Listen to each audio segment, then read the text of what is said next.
인을 따르지 아니하고 도리어 도망하느니라. 예수께서 이 비유로 그들에게 말씀하셨으나 그들은 그가 하신 말씀이 무엇인지 알지 못하니라. 아멘. 반갑습니다. 저는 유년부 초등학교 1학년부터 3학년을 섬기고 있는 박진연 전도사입니다. 반갑습니다. 네, 오늘 우리가 함께 볼 말씀은 요한복음 9장부터 10장 말씀입니다. 요한복음 10장의 내용은 날 때부터 앞을 보지 못했던 사람이 누구의 죄 때문에 그렇게 됐습니까? 라는 질문으로부터 시작되었습니다. 그런데 예수님의 대답은 누구의 죄 때문이 아니라 결국 하나님의 가장 기뻐하시는 일은 그가 온전하게 되는 것이고 우리가 할 수 있는 일이 뭔지 생각해야 합니다. 너무나 이론적으로 어떤 일을 규정하기 위해서 누군가의 고통을 외면하는 삶이 어리석다는 사실을 일깨워주고 있습니다. 그리고 주님이 그를 고쳐주셨습니다. 그런데 사람들은 이것을 보고 기뻐하고 행복하면 좋겠는데 이것을 보고 시비를 거는 사람들도 있었습니다. 안식일에 이 사람을 고쳤냐고. 모든 사람들이 불행을 겪는 사람들을 보면 동정심을 품는다고 우리는 생각하지만은 안 그런 경우도 있습니다. 특별히 그릇된 종교적 확신 속에 있는 사람들은 타인의 아픔에 공감하지 못합니다. 나의 올바름, 내가 가지고 있는 신학적 올바름에 견주어 보고 이것이 문제 있다고 보는 경향이 대단히 많음을 볼 수 있습니다. 그래서 예수님은 그들과의 다각적인 대화를 나눠 가시면서 점점 그들을 어떠한 인식 앞에 당도하게 만드냐면 본다고 자부하는 사람들이 오히려 보지 못하는 자들이고 보지 못한다고 여겼던 사람들의 눈이 열리게 되는 이런 역전의 상황들을 보여주고 있습니다. 이러한 맥락에서 이야기가 계속되고 있습니다. 이 앞을 보지 못했던 사람이 앞을 보게 된 것은 예수님이 통해서였습니다. 앞을 보게 된 그는 나는 그분이 하늘로부터 온 분임을 이제는 압니다.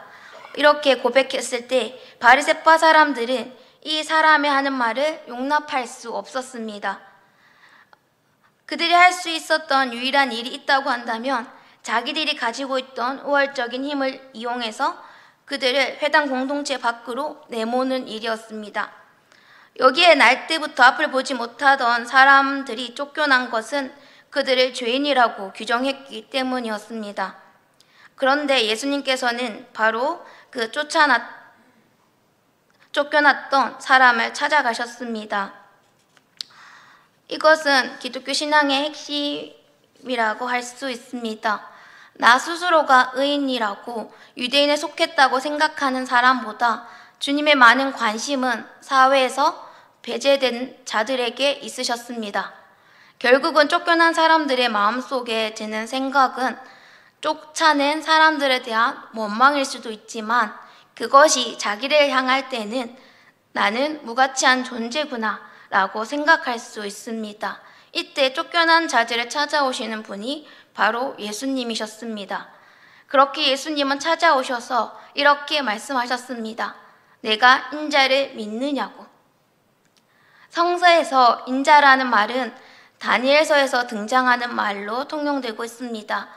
메시아적 존재, 세상을 심판자로 오실 존재입니다. 이 인자를 믿느냐고 물으셨습니다. 그때 그가 뭐라고 대답을 하냐면 주여 그가 누구시오니까 내가 믿고자 하니이다 라고 말합니다. 이때 예수님의 호칭이 주로 바뀌는 것을 볼 수 있습니다. 이때 진실한 믿음에서 나오는 주는 아니었지만 맹인이었던 자가 주여라고 고백하는 것은 참된 믿음 앞에 서게 되었음을 볼 수 있습니다. 나는 그분이 누구인지 알지 못합니다. 나를 고쳐주는 분이 그분이라면 나는 믿고 싶습니다. 라고 고백하고 있습니다. 그는 그분을 믿고 싶습니다 라고 고백한 것은 자기에게 일어난 사건 때문에 그분을 믿고 싶다라고 말하고 있습니다. 우리가 전도할 때 예수님을 믿으세요? 이렇게 사람들에게 얘기합니다. 이 세상 사람들의 반응은 좋지 않습니다. 왜냐하면 예수님을 믿고 싶은 마음이 그들을 보니 예수님을 믿고 싶은 마음이 들지 않는다라고 말합니다. 전도는 누구를 통해 이루어지냐면 내가 친밀하게 알고 지낸 사람들의 매력을 통해서 이루어졌습니다. 네가 믿는 하나님이라면 내가 믿고 싶다. 우리 주변에 있었던 말씀을 전하는 자들, 또 옆에서 전도하는 자들이 믿음의 삶의 모습을 통해서 네가 믿는 하나님이라면 내가 믿고 싶다라는 말입니다. 그분이 누구인지 알려주십시오. 내가 그분을 믿고 싶습니다. 라고 이 사람이 고백하고 있습니다. 그때 예수님께서 말씀하셨습니다. 내가 그를 보았거니와 지금 너와 말하는 자가 그이니라고 자신의 정체를 말씀하셨습니다. 너 앞에 현존해 있는 내가 바로 그이다고. 그때 이 사람이 고백합니다. 주여 내가 믿나이다라고. 마침내 진실된 신앙의 고백에 이르는 모습을 볼 수 있게 됩니다. 예수님께서는 자신을 주님으로 고백하는 사람에게 종으로 여기지 않으시고 친구로 여기셨습니다. 그래서 그에게 더 큰 계시를 주셨습니다. 요한복음 9장 39절에서 예수께서 이르시되 내가 심판하러 이 세상에 왔으니 보지 못하는 자들을 보게 하고 보는 자들은 맹인이 되게 하려 함이라 하시니, 여기에서 내가 심판하러 왔다고 하면 우리는 흔히 지옥으로 너는 천국으로 라고 생각하는 경우가 있습니다. 하지만 여기에서 심판이라고 하는 것은 정체를 드러내는 것이었습니다. 어떤 존재가 어둠인지 빛인지 드러내는 것이었습니다. 예수님께서 오신 것은 자신의 존재로 세상의 어두운 실체를 드러내셨습니다. 빛으로 오셨기 때문에 어둠이 드러났습니다.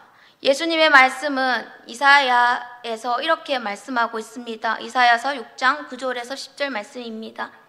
여호와께서 이르시되 가서 이 백성에게 이르기를 너희가 듣기는 들어도 깨닫지 못할 것이요 보기는 보아도 알지 못하리라 하여 이 백성의 마음을 둔하게 하며 그들의 귀가 막히고 그들의 눈이 감기게 하라 라고 말입니다.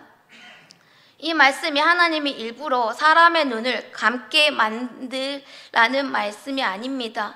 무슨 이야기를 해도 안 듣는 인간의 완고함, 이것을 드러내라고 말씀하십니다. 가만히 있을 때는 모르는데 어떠한 메시지가 우리에게 주어졌을 때 반응하는 모습을 보면 그 사람 안에 무엇이 있는지 드러나게 됩니다. 앞을 보지 못한 사람은 바로 주님의 명백한 메시지가 있음에도 불구하고 볼 생각이 없는 사람이었습니다. 심판의 임계점에 다다랐을 때에 돌이키지 못한 인간의 버릇이 등장하고 있음을 볼 수 있습니다. 특별히 자기에 의해 사로잡힌 사람들, 나는 다 안다고 확신해 하는 사람들은 오히려 배우지 못하는 모습을 볼 수 있습니다.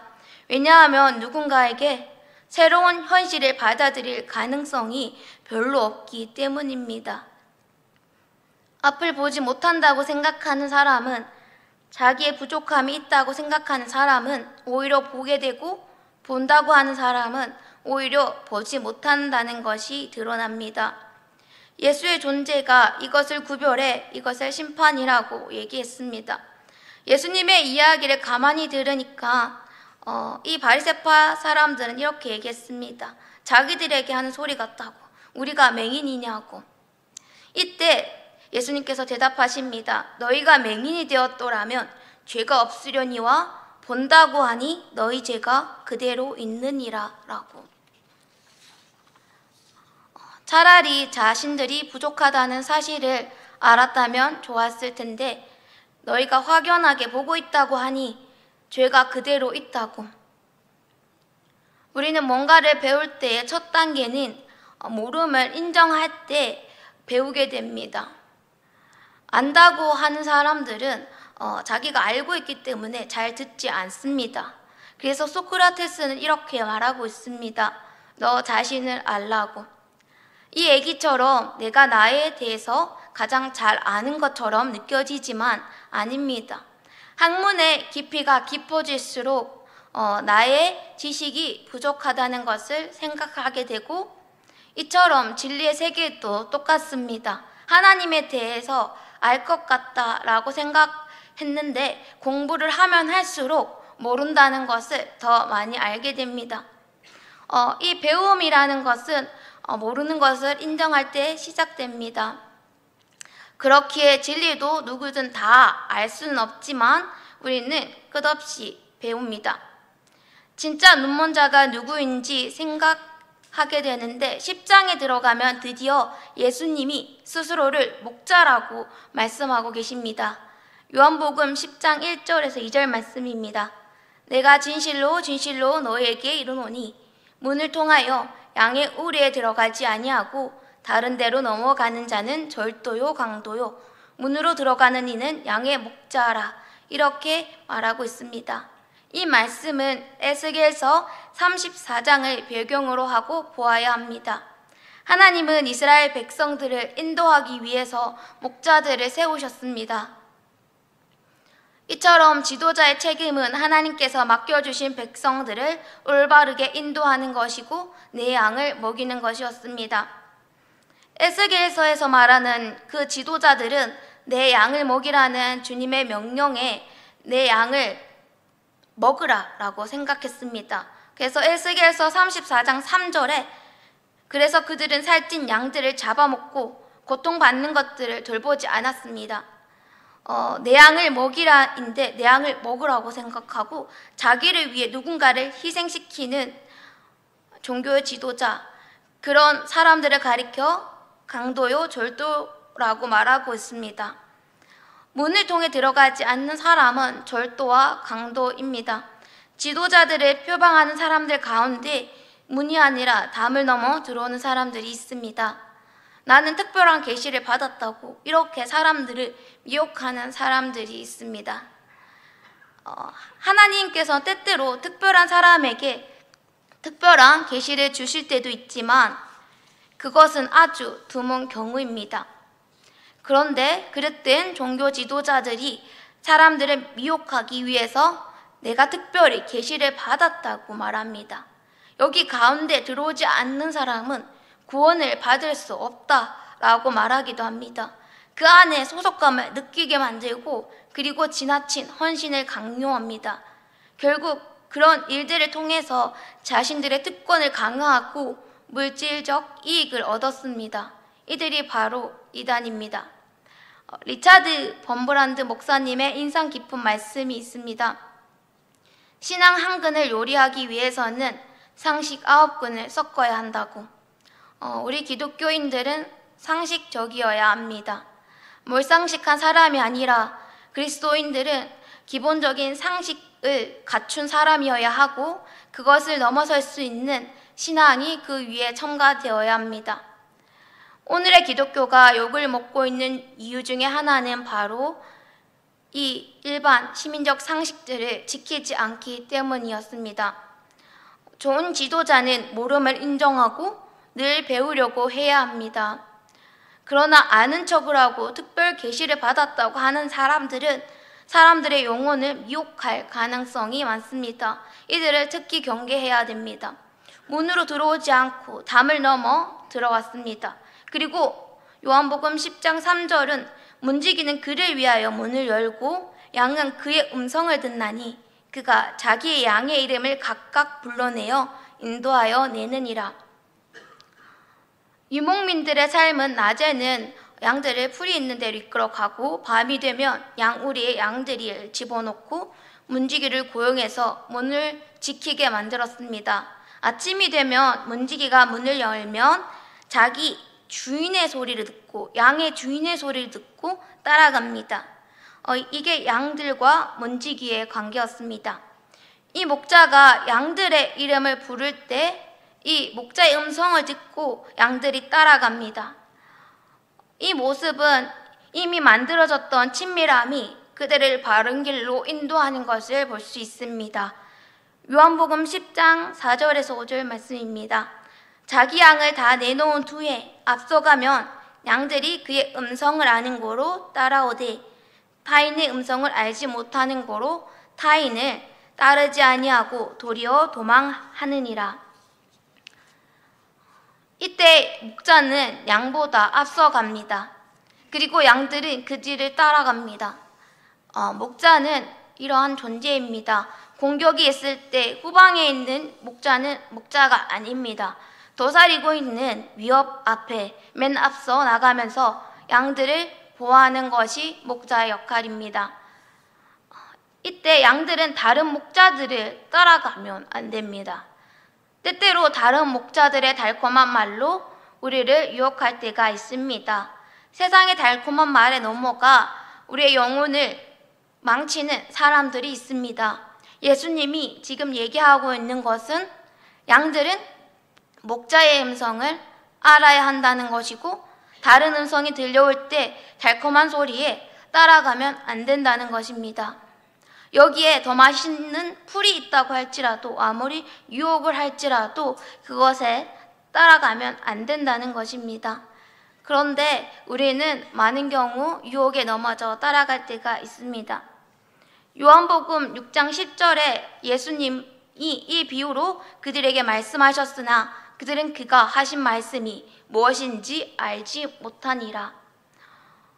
이 말은 말귀를 알아듣지 못했다는 것입니다. 왜냐하면 들을 생각이 없었기 때문입니다. 깨달을 생각이 없었기 때문입니다. 아까 이사야서에서 얘기했던 것처럼 듣기는 들어라, 깨닫지는 마라, 보기는 보아도 보지 못하는 것입니다. 이것은 바로 배움의 모름을 인정하는 것에서 시작되어야 하는데, 나는 아는 자라고 하는 자부심, 나는 진리를 갖고 있다는 자부심이 그들로 하여금 새로운 것을 받아들일 수 없게 하는 것을 볼 수 있습니다. 심판의 모습이 바로 이렇습니다. 그의 존재가 얼마나 닫혀버렸는지 보여주고 있습니다. 요한복음 9장에서 10장으로 넘어오면서 결국은 앞을 보지 못한다는 사람이 누구인지 이야기하고 있습니다. 이 역전의 상황을 볼 수 있습니다. 오히려 본다고 하는 자들이 때때로 보지 못하고, 또 사람들을 가장 잘 이끈다고 하는 사람들이 강도요, 졸도일 수 있다는 사실을 요한복음 9장에서 10장이 보여주고 있습니다. 그러므로 우리는 분별해야 합니다. 분별할 수 있는 능력은, 분별할 수 있는 이 분별력의 기준은 그 사람이 자기의 모름을 지키며 사는가, 자신이 잘 모른다는 것을 인정하고 치열하게 공부하고 노력하며 하나님께 여쭙는 태도가 있는지, 이 모습을 보면 참된 목자가 누구인지 알 수 있을 거라는 이야기입니다. 이 시간 기도하겠습니다. 하나님, 우리가 잘 모르는 것을 고백하게 하시고 하나님께 물으며 배워가게 하여 주옵소서. 우리가 매일의 삶에서 하나님과 가까워지는 삶을 살아가게 하옵소서. 성령 하나님, 우리는 너무나도 연약합니다. 우리에게 찾아와 주셔서 깨닫게 하여 주옵소서. 하나님, 한 주를 살아갈 때에도 하나님의 말씀을 붙들고 그 말씀에 순종하며 살아가는 우리 되길 원합니다. 예수님의 이름으로 기도드립니다. 아멘.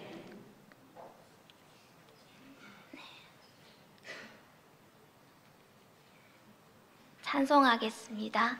찬송은 560